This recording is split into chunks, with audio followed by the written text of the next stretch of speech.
And this week, you are going to present your speech.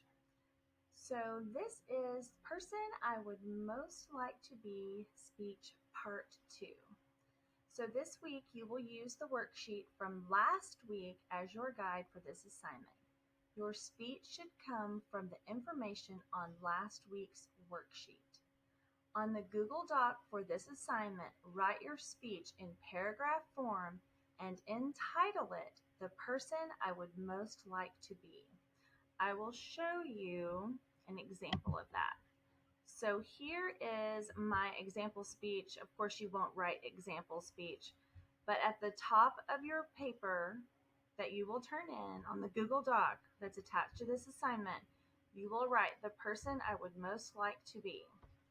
And then you will write your speech in paragraph form. As you can see, I have done mine here. So going back to here,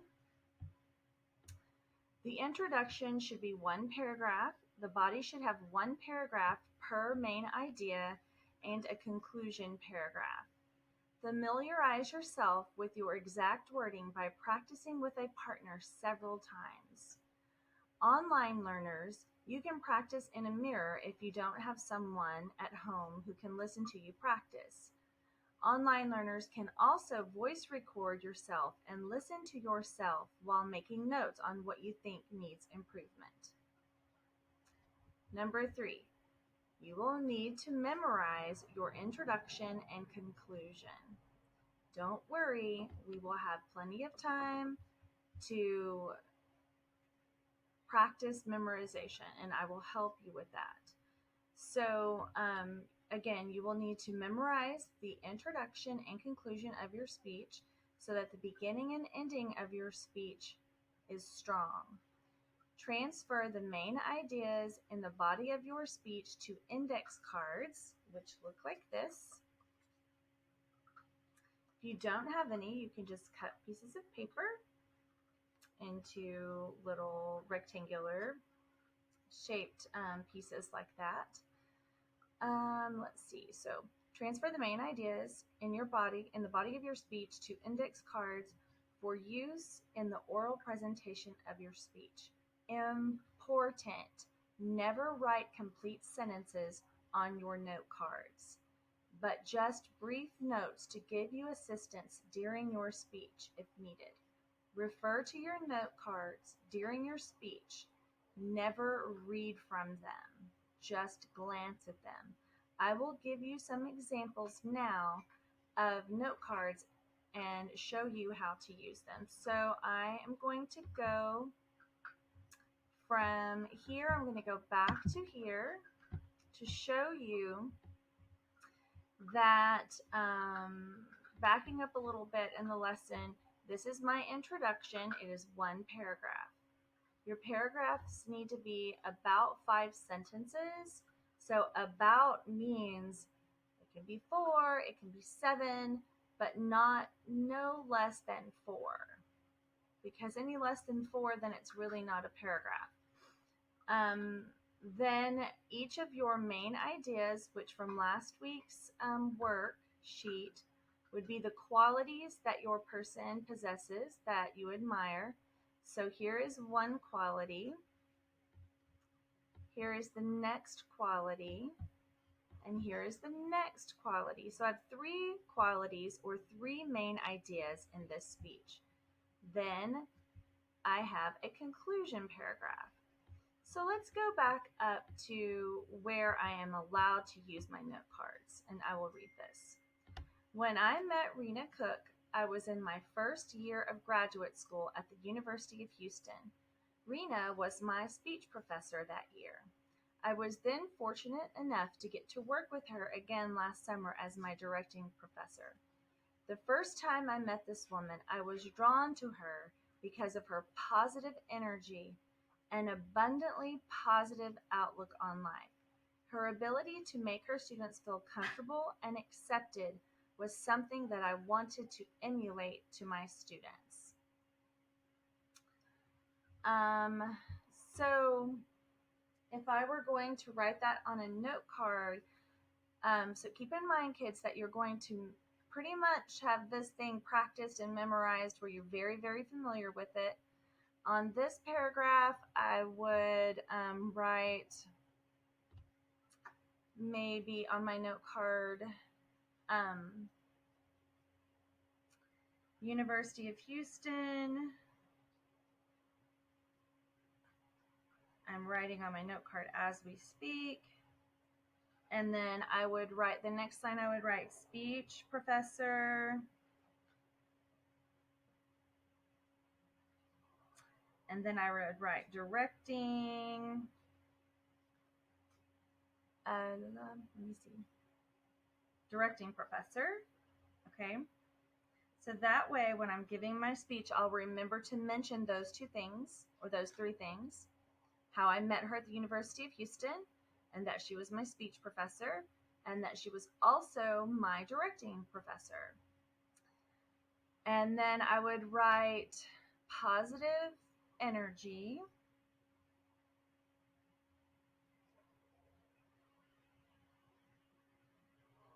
Maybe her positive energy.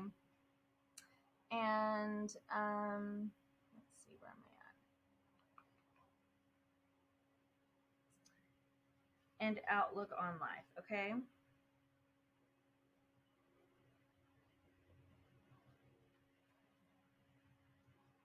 Okay, so as you can see, I don't know if you can see this, but I just have on here, I just have bullet points. I have University of Houston, speech professor, directing professor, her positive energy, and outlook on life.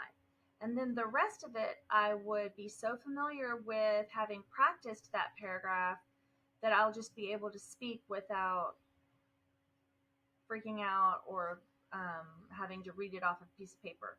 If I get nervous, I can just look down at my note card and say, so I'll do this without looking at the paper, okay? I met Rena Cook at the University of Houston when I was in graduate school. I was fortunate enough to have her not only as my speech professor, but also as my directing professor.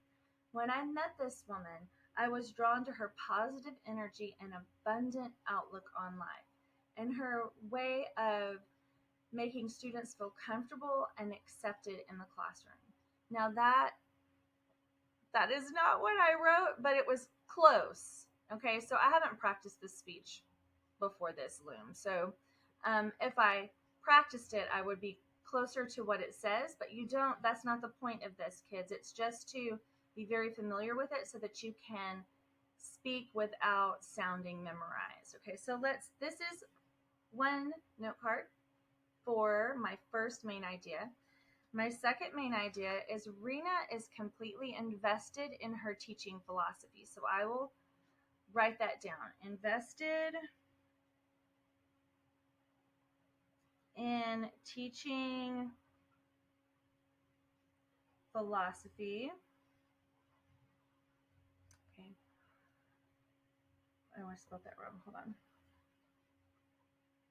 Philosophy. Okay, so she sets the bar very high by modeling. So she models, which means that she just does the exercises. That's a teacher term for like what I'm doing right now. I'm modeling for you how to write a note card for a speech. So she sets the bar very high by modeling her vocal techniques with energy and commitment that fills the room. She is calm yet bravely willing to be vulnerable. I'm going to write that down because to me that's important. Vulnerable.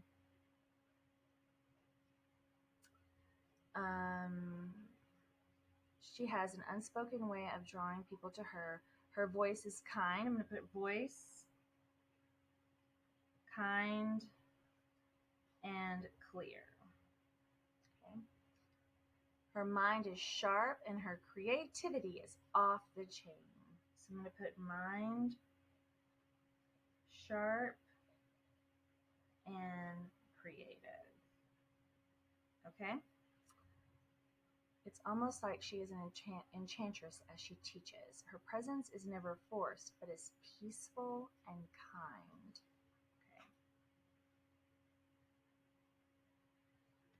Okay, this is kind of sloppy, but here he gives you an example. Oh, I hope you can see it. Can you see it? So I have invested, and it's backwards for you. I'm so sorry, but you get the idea that it is all I wrote from that paragraph was not the whole paragraph or complete sentences. I just put invested in teaching philosophy. Oh, what else did I put?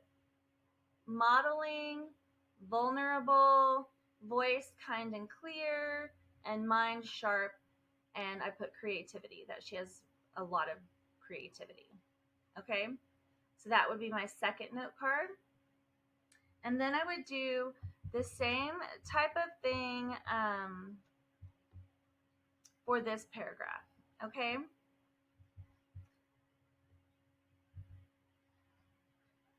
so in a nutshell, the idea is that you memorize the introduction, which I know will be hard for you, but mine is kind of long because I don't know, I just made it kind of long. But yours doesn't have to be that long. And then 2 or 3 main ideas, and you can have note cards for those 2 or 3 main ideas, and then you will memorize the conclusion. Now, if you happen to mess up on your introduction or conclusion and it's not just exactly perfect, that is not the point of the lesson or the speech. It's that you are going to have practiced so much that you're very prepared and that you can speak because you know exactly what you're talking about when you do this speech. It does not have to be word for word. Okay, so let's go back to here. So as you saw, we talked about number 2, okay? And then we talked about number 3 with the examples of note cards. Then practice your speech. Now, after you've gotten this far and you've memorized your introduction, you've memorized your conclusion, and you've written out your note cards, practice with your note cards. No one said that you have to have, like these note cards that I just wrote, I may say, that's not what I want on my note cards. I'm going to trash those and try again. So you can, you can redo them, just however it makes it easiest for you. But just remember that your note card should not be complete sentences or write the entire speech on it. Just things, high points that you want the audience to know. Okay? So practice your speech again. With your note cards, take turns practicing in front of a partner. Again, online learners, you can practice in front of a mirror or record and listen to yourself making notes along the way on what you think needs improvement. In-person learners give each other feedback that is communicated in a constructive and positive manner. I will not tolerate you berating or making fun of your partner. None of you have really, this is, I wrote this a couple of years ago, this lesson. I haven't had that trouble with any of you, so I feel that that's not going to be an issue. So, this practice time, though, is part of your grade. I have worked it in as it counts for part of your grade, so it is not to be taken lightly. I'm going to give you a lot of practice time. So all I need to see in the classroom is 2 partners. One person is giving a speech, the other person is attentively listening, and then switch, and practice over and over again. So you will need to earn this grade through a mature approach to time management and work ethic. In-person learners, when you present your speech for a grade, you will turn in your written speech to Google Classroom. You will walk to the front of the class, stand in neutral alignment with your hands falling by your sides, not in your pockets or folding in front or the back or whatever. Introduce yourself like, good afternoon, my name is Miss Patton, and today I'm going to be telling you about the person I would most like to be. So anyway, introduce yourself and then present your speech, referring to your note cards as little as possible. At the end of your speech, thank your audience for their time. So you conclude your speech, it's over, say, thank you so much for your time. And then after that, normally you would hand in your note cards, but during this time, you will leave your note cards on the table where you sit for class so that I can collect them after class. Do not take them with you. I will pick them up after class. so that I can use them in my grading process. So that is a must. Leave them where? On the table where you sit, and make sure that you put your name on your note cards. Okay, so put your name on the back of your note cards or someplace on your note cards.